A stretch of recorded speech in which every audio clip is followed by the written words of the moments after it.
Hello, welcome to my new playthrough. This is Pokemon LeafGreen version. We are going to be playing a somewhat of a challenge run of this game. I'll explain more so as we go along, but we are just going to jump straight into it. Hello there, glad to meet you. Welcome to the world of Pokemon. My name is Oak. People affectionately refer to me as the Pokemon Professor. This world is inhabited far and wide by creatures called Pokemon. For some people, Pokemon are pets, others use them for battling. As for myself, I study Pokemon as a profession. But first, tell me a little bit about yourself. Now tell me, are you a boy or are you a girl? Let's begin with your name. What is it? Alright, hello everyone, my name is Michael. I am going to be playing through the entirety of this game with a special twist in that every single gym battle that we do, I'm going to be using a different team, ultimately creating what I call my Elite Four roster, which will be made up of one Pokemon from each gym fight that I used. Again, it'll make more sense. I'll get deeper into my draft of rules, but for now, let's name our rival. This is my grandson. He's been your rival since you both were babies. What was his name now? I am just gonna go for the basic blue. I know technically this version has like red and green, but you know. Was it blue? That's right, I remember now, his name is Blue. Michael. Oh, I just realized that I made mine all lowercase and his all uppercase. No fear. We run it back. Sorry, I just know that that's going to annoy me throughout this playthrough. Alright, I'm just going to zip through all of this. Anyway, so yeah, so I call this, I actually don't know what I call this. There isn't really like a name for this. This is just like my way of playing LeafGreen. And so I guess just to clarify, like this is not intended to be a nuzlocke challenge. So I'm able to catch any number of Pokemon in an area, as well as whiting out does not result in a challenge lost. And if like a Pokemon faints, yeah, like we're bringing it back. So this is just a fun way for me to experience the game. And yeah, the goal of this challenge is to, like I said, bring a different team to each gym battle, ultimately forming an Elite Four roster of one Pokemon from each gym battle that I used. Okay, now we have Blue here. So ultimately, like the regular game, you win by defeating the champion following the rule set below. Number 1, for every gym, I must enter the gym leader battle with the same number of Pokemon that they have. For example, Brock, the first gym leader, has 2 Pokemon.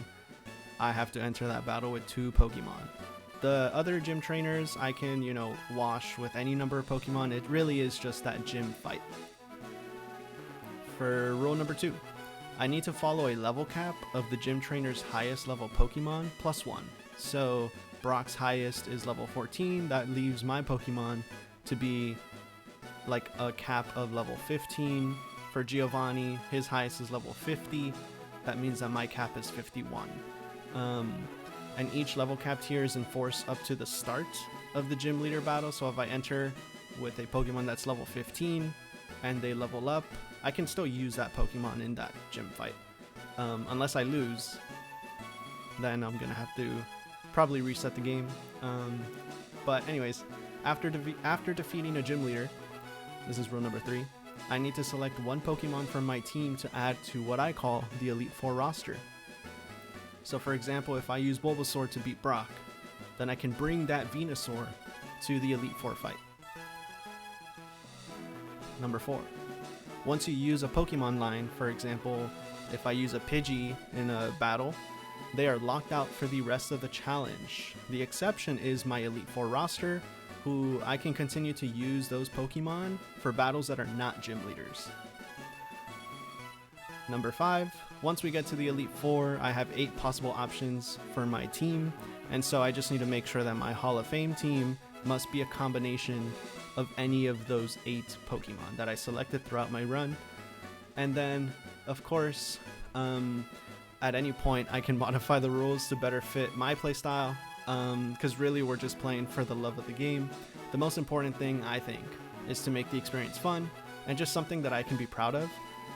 So my intention with this challenge was to have a fresh playthrough that celebrates the region of Kanto and its Pokemon. So that's pretty much the rules. Michael, your very own Pokemon legend is about to unfold. A world of dreams and adventures with Pokemon awaits. Let's go! And then they made games called Let's Go Pikachu, Let's Go Eevee.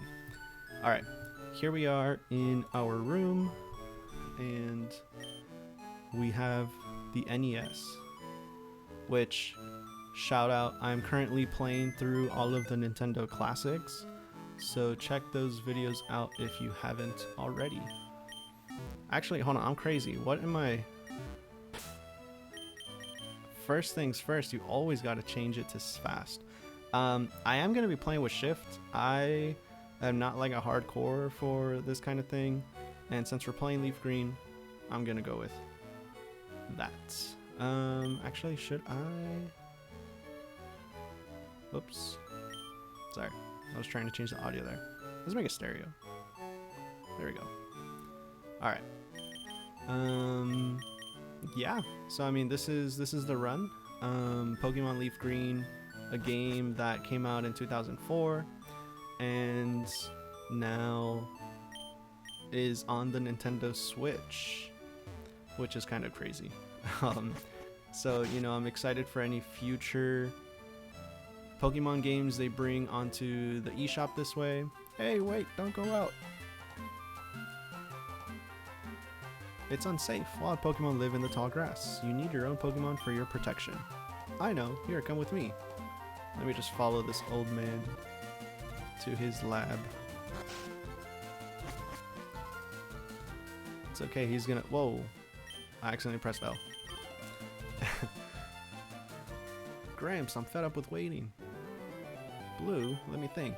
Oh, that's right. I told you to come. Just wait. Here, Michael. There are 3 Pokemon here. Haha, the Pokemon are held inside these Pokeballs. When I was young, I was a serious Pokemon trainer. But now in my old age, I only have these 3 left. You can have one. Go on, choose. Hey, Gramps, no fair. What about me? Be patient, Blue. You can have one too. After I pick. So, as always, picking your starter is one of the most important decisions. I have decided that I will go with not Bulbasaur. Charmander's cool, but I'm also not going Charmander. Yes, I am going to be picking Squirtle. Also for this playthrough, again, it's not a Nuzlocke. I will not be making nicknames for these Pokemon. Just growing up, I never really did until I started doing Nuzlocks. Okay, so here's the first important battle of the game. Wow, that save is so fast compared to back in the day. Here we go. This is our first rival fight. Alright, so because I picked Squirtle, my rival is going to have Bulbasaur. And we're going to get a battle tutorial. I'm just going to fly through this as much as I can. But yeah, for my first fight, I'm talking about Brock. I can only bring 2 Pokemon, and I have a max level cap of 15.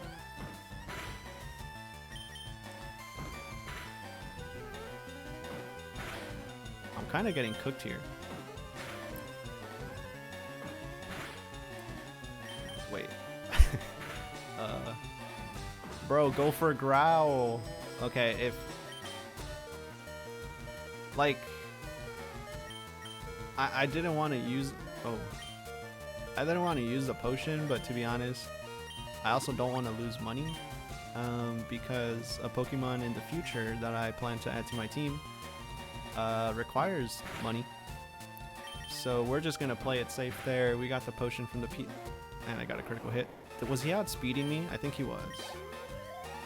We got 67 experience, getting Squirtle up to level 6. And there we go, we defeated Rival Blue. Claims he picked the wrong Pokemon. I think Bulbasaur is a fantastic starter choice. I was thinking about who I wanted to add to my team. I spent a long time planning all of the encounters and like which Pokemon could I like pick once, you know, things are gonna get locked out. So let's take a look at my Squirtle here. It is a timid nature, if I recall. I'm not the best Pokemon expert, but I'm pretty sure that is like up in speed, down in attack. It increases speed stat 10. Yeah, up in speed, down in attack. That is honestly not the worst.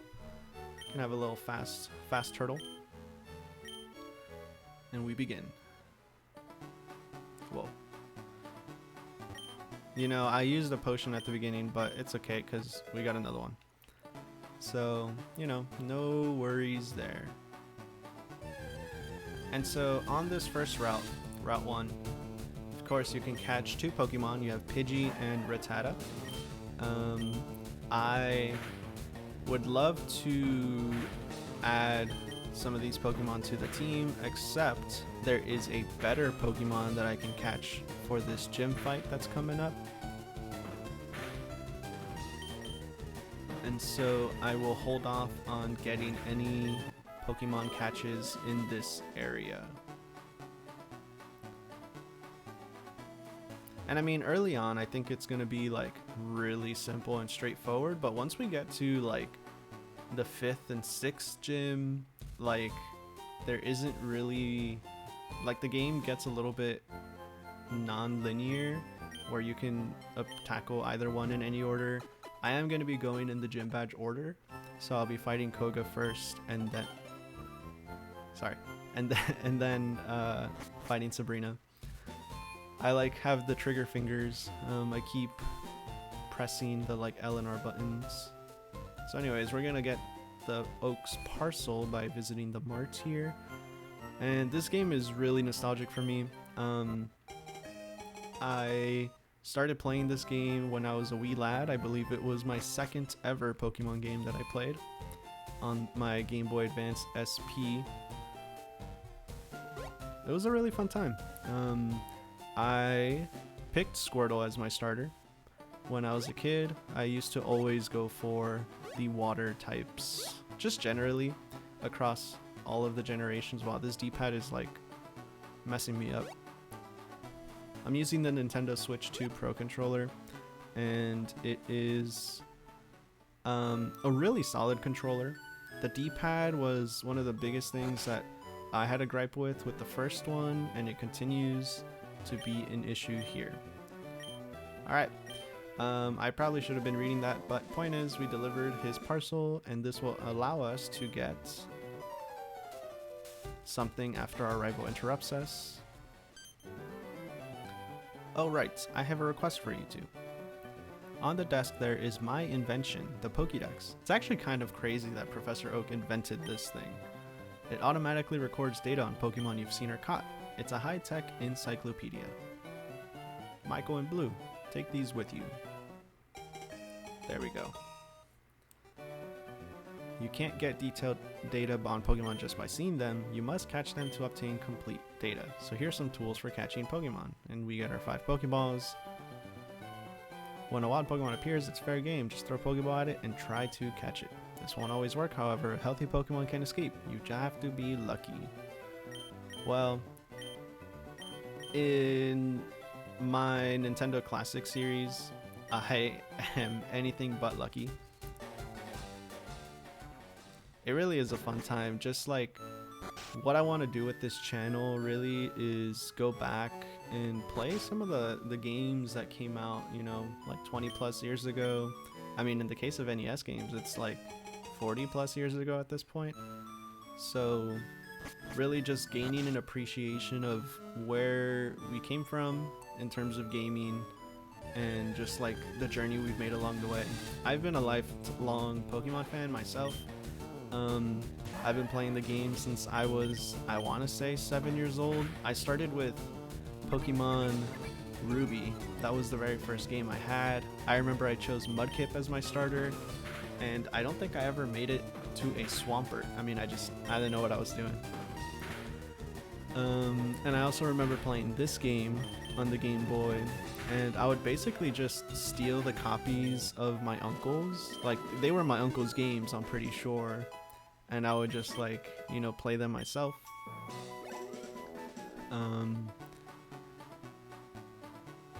And then I also remember playing Pokemon Yellow. My uncle also had a Game Boy Color, which I would grab and play on my own. I just remember being at like a buffet restaurant, and I was trying to catch Zapdos at the power plants in Pokemon Yellow, and I just remember like being so frustrated because I didn't like realize that you had to weaken the Pokemon. I must have been like 9 or 10 years old, and it's just like being really frustrated with like not being able to catch the Pokemon. I just didn't understand the fact that you had to weaken it first. Which, I mean, it's kind of crazy considering I had gotten that far to begin with. I do remember ultimately catching it though. Alright, I'm a bit low on HP, so I am actually going to run away, and I think it's pretty cool how the Pokemon cry is like a little bit off pitch whenever they're at yellow HP or less.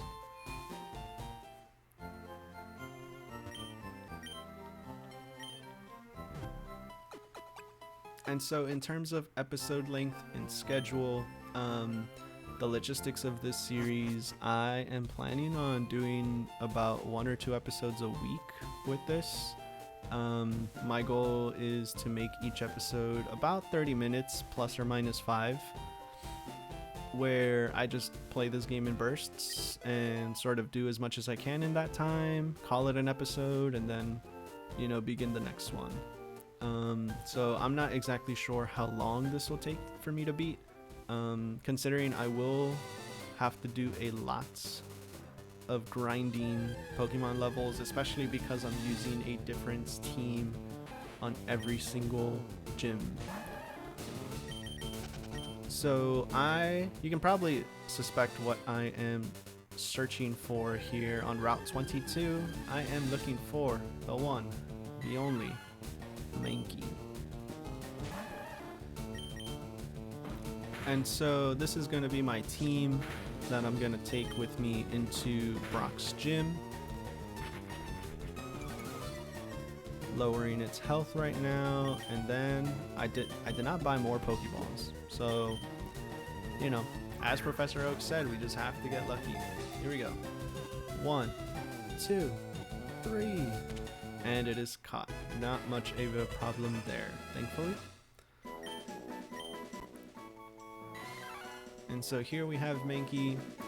Again, not going to be giving nicknames to my Pokemon unless, I don't know, maybe I change my mind later on. We got another timid nature, except this is a little bit worse considering we are a physical attacker. With Squirtle, we can kind of get away with it because of how, like, the split between physical and special attacks work in this game. They didn't like split the moves where you can have like physical moves and special moves until generation 4. And so in this game, the split depends on your type. So for example, if I use a water type move, that is a special move. And if I use a normal type move, that is a physical move. So now we're gonna get our Teachy TV here.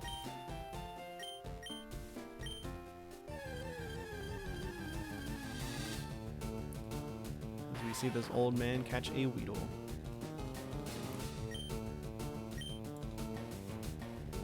can't remember how many times I've played this game all the way through. Definitely at least 3 times, I'd say. Like, I can't remember if I beat it when I was younger growing up, just because I was so young. And actually, I think my very first game that I completed was Heart Gold on the DS. I remember, I have memories of loading it up after like a couple years of not playing, and I was at the Battle Frontier with my like level 70 Pokemon. I remember fighting Red. Heart Gold was such a great game. I have great memories with that one. And again, I started with Totodile. I am very much a water type fan, which they announced Pokemon Winds and Waves not too long ago. And I mean, listen, hear me out. The water type starter, it's a little gecko thing. I might just have to go with that. But of course, we'll see once they reveal the final evolutions. Honestly, I don't really let that bias my decision a whole lot.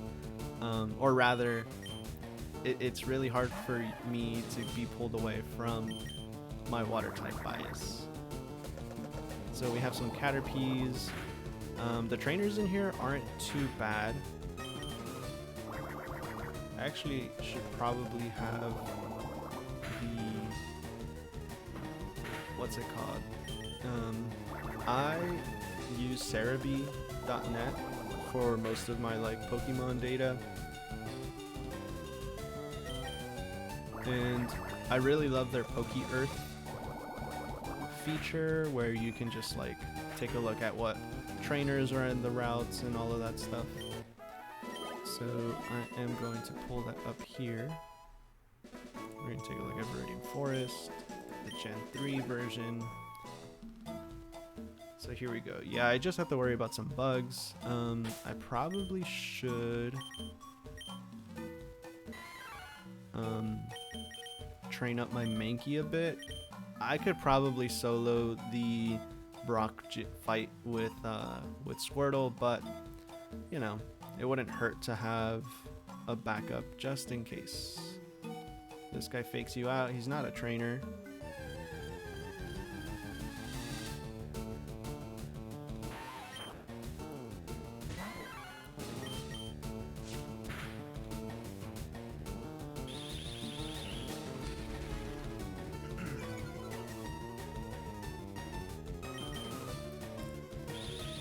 This guy's just going to be slowing her speed down. But yeah, talking about Cerebi.net, when I was a kid, used to like take a notebook that, you know, my mom would buy me like for school, and I would go onto Cerebi.net to the Pokédex, and I would just spend like 2 hours going through the like list of Pokemon. And what I would do is I love to have like a physical Pokédex in that journal, and so like I would write like all 151 Pokemon in the notebook on like each line, and then in the margins I would put like a circle that would represent like whether or not I have caught it. And so I would play the game, and then I would, you know, like catch Pokemon and try to complete the Pokédex and all that. And then once I finished, then I would just take out my notebook, get a pencil, and, you know, open up my Pokédex and start filling in those bubbles. I had a great time doing that. And I just learned a lot about Pokemon and all of the different evolutions and that kind of thing by doing that. But I mean, nowadays, like, the information is just so accessible that, I mean, even back then it was pretty accessible, but now you have like apps, and there are multiple websites that you can find all of this data for, and you know, you even have Pokédex apps to like track your data of like which ones you've caught, and so it's just like a little bit redundant. I mean, it was pretty redundant back then, but you know, I had a great time. Alright, we finally took down that Kakuna. though it's going to give us a beautiful amount of experience. And so the first trainer honestly isn't that crazy. The only thing I have to worry about is Poison Sting.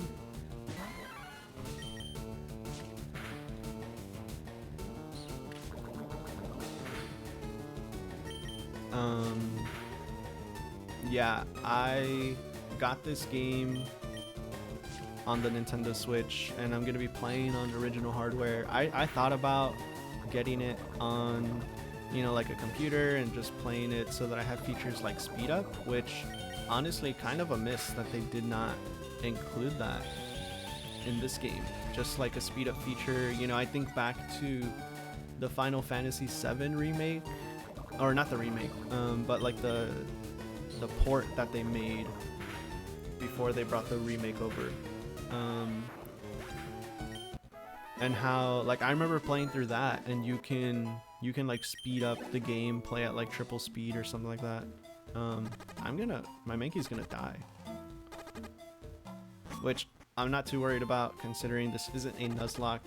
I went through a phase for a couple years. Oh, Mankey feature. I went through a phase where like that's all I was playing when it came to Pokemon, just like, you know, nuzlocke runs and how do I make the game as hard as for myself as possible. But I think I've gained an appreciation for just like playing the base game, you know, without randomizing it, without doing any like special things, and just like playing the game for what it is. Again, that's all in the spirit of what my channel represents. Just enjoying games for what they are. So I'm thinking about buying antidotes, but to be honest, I'm not sure that's super necessary. And I'm also not planning on catching Pokemon, but you know what? I'll get some. Because why not? Better to have it than to not. Oh, I did have one. Oh. I didn't know. Alright. When did I pick one up? I think it was in the forest. It's like one of those items. It's just, you know, when you're commentating, you don't just like, you're not locked in to what's happening on screen. One of the biggest things about this that honestly I don't know why they did this, considering in Pokemon Ruby you get your running shoes like right away. Like you fight May or your rival and then you come back, and once you like leave for your journey then you get your running shoes. But in this game they make you wait until after the first gym, which they weren't even in like a feature when Red and Blue came out. So I'm not quite sure what the thinking process was behind that decision. But we're going to be sludging our way around until we get to that point.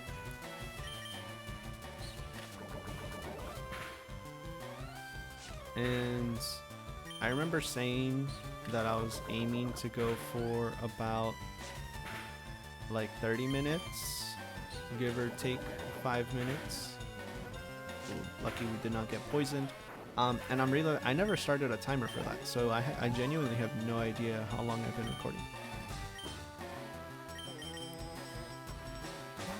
I think I'll take on a couple trainers here before calling it an episode.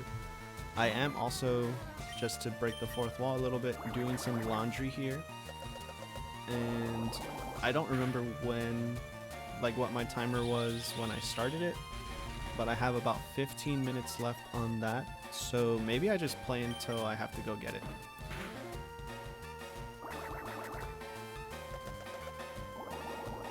We're gonna use bubble here.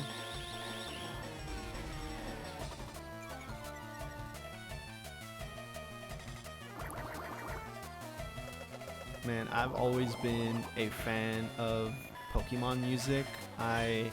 In high school, used to like basically use that as my study music. The way that there were so many like compilations on YouTube to like like peaceful music or all the epic battle songs. It was a joy to just like put that on and then grind away at some like problem sets. It was a great time.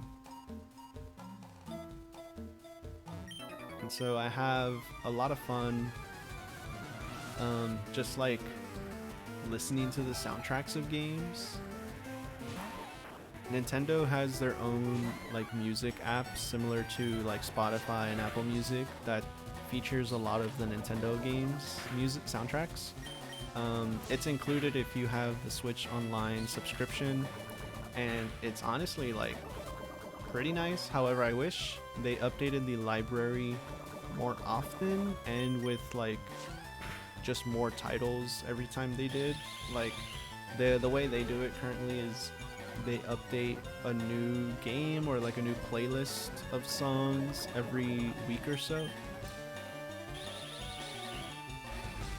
And like I would love to have more of the Switch and the Switch 2 soundtracks on there. I mean, they like, wait, I might, they, no, we're good.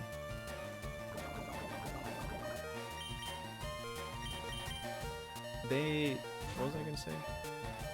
For the Nintendo Music app, they like released a bunch of the NES game soundtracks. So I mean, it's not out of the world to like expect them to, you know, like bulk release like multiple GBA soundtracks or something like that. But they did release the soundtrack for this game on that app. Which, I mean, this soundtrack for this game has a lot of iconic titles. I mean, you think of like just some of the city music. You think of the battle music for like the champion and the gym leader. Whoa, that was a critical hit. I feel like I've gotten a lot of crits with Squirtle's bubble.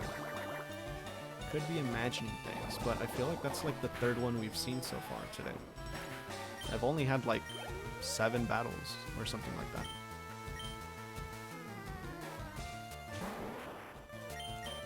Alright, we're gonna give Squirtle this XP for the Kakuna. I'm afraid of sending out my Mankey and then it dying to poison before I can take advantage of the you know, the experience sharing. Which I'm now realizing, like, you do need to catch a certain number of Pokemon to get that experience share, which is going to be huge for my playthrough. So maybe I do want to catch, like, the Pidgeys and the Rattatas, and hopefully just, like, along the way I get enough. Alright, we are level 10.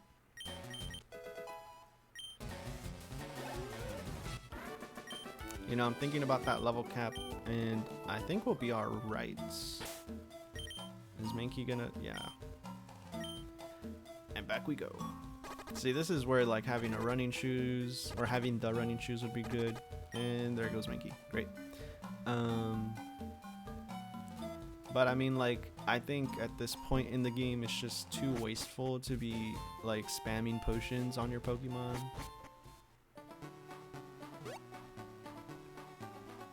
I mean, like, even this route music is just iconic. And you even think about the anime and, like, the adaptations of songs that they've done. Or, I guess not adaptations, but, like, remixes.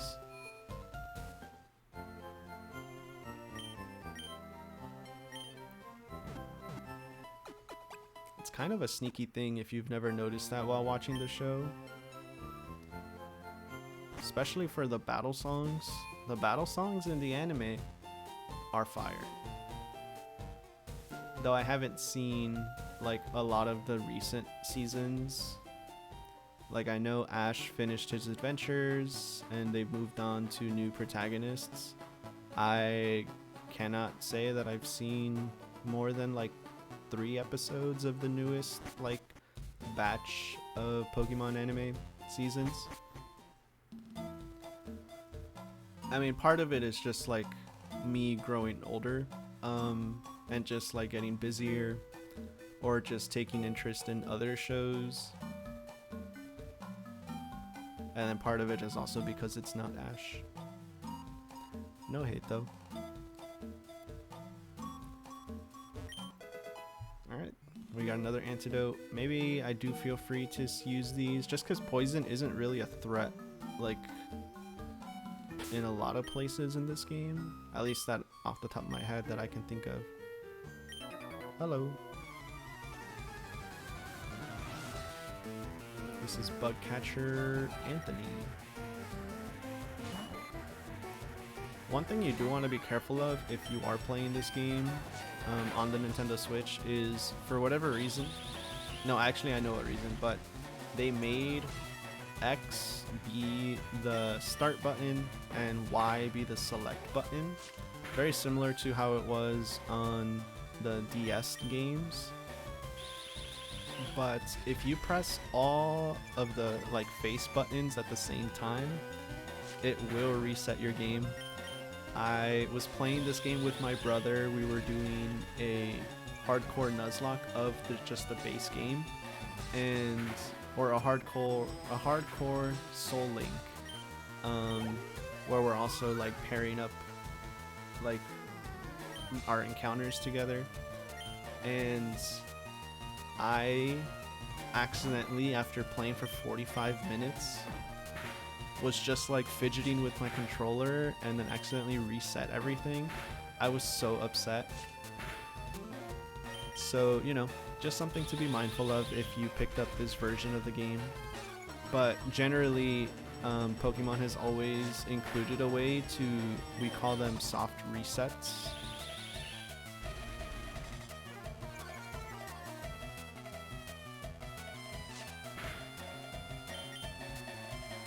I mean, come on, like that music goes crazy.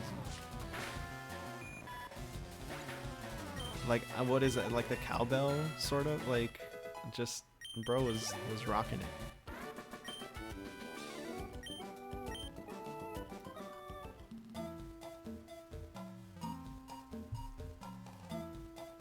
Alright. Yeah, we got decent enough HP to carry on. I'll be playing this for maybe about 5 more minutes.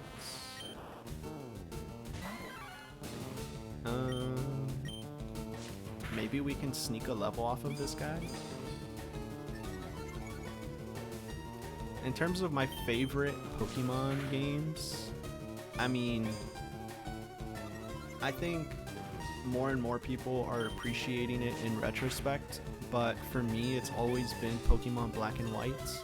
When this was like the peak of my Pokemon fandom in my life, I had a copy of Pokemon White and I played it all the way through. I really loved the game, and like even now to this day I do think that the Black and White soundtrack is one of the best, if not the best soundtrack. Of course you have your meme songs like Driftvale City, which sort of hit mainstream as like a fun song, right? But I just have so much nostalgia. Wow, that was not a I was not sneaking a level off of that. But yeah, it's just like the soundtrack is great. I think a lot of the Pokemon are really fun. And I don't want to use a potion for just 10 HP. Alright, maybe we'll do some switching. This guy I think he starts off with a Metapod anyway, so I don't have to worry about getting hit. But anyways, yeah, it's just like, just the sprite animations in that game were peak as well. And like, for me, I believe that was the second game that I've ever completed, because I did Heart Gold, and then I did Pokemon White.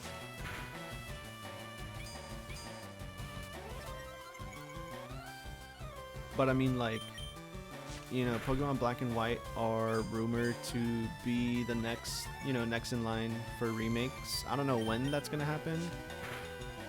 You know, considering Pokemon Black, or no, Winds and Waves are coming out next year. in 2027. And so it may be a while, but hopefully they do it right. And like Black and White, just in general, like the 5th generation has been seeing a lot of love recently. You had the TCG set with like Journey Together, and I mean, I think they did like an actual Black and White set as well that featured the legendaries. There you go, I was able to sneak a level off of this guy. Alright, now that switching to Caterpie, I'll get Squirtle some levels. And also in the Legends ZA game, their most recent one, like, there was a lot of love for Unova in that game as well. I think the Scarlet and Violet DLC with the Blackberry, or no, not the Blackberry, the Blueberry Academy.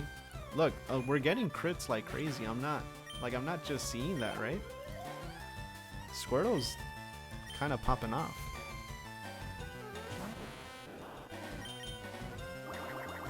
So anyways, I love Gen 5. It was when I mean, it came out, what, like 2010?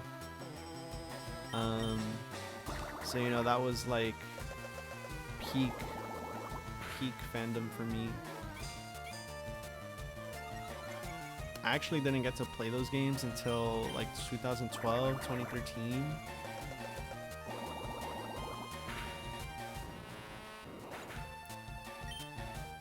Which was pretty much true for all of my like gameplays up until Sword and Shield. Sword and Shield, I got it, I think a year after it came out, maybe the same year. But you know, when you're a kid, right, you only get games on your birthdays and on the holidays, so I had a similar situation there. And I also just wouldn't get consoles like when they would come out, but rather a couple years later. Like, I didn't get a 2DS until 2018, which was, I mean, well into the whole 3DS family's life cycle. But yeah, that's when I got Pokemon Ultra Sun, which also ended up being the very first game that I 100%ed the Pokédex, like, entirely on my own. I mean, I joined a Discord server where like you can link up to do trades, and that's how I was able to get some of the version exclusives to like round off my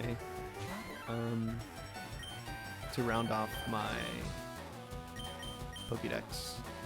But yeah, I have like a photo from like 2019 that's like, no, I got poison.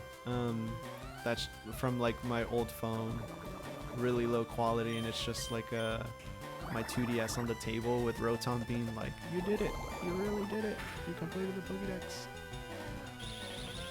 I was very proud. Love that game as well. Again, also a generation that seemed to be like only appreciated in retrospect. Ultra Sun and Ultra Moon, at least I got to play the Ultra versions. I know Sun and Moon had their fair share of issues. But I loved playing Ultra Sun, and my brother at the time was old enough to also be getting Pokemon games and playing through them, so he had Ultra Moon.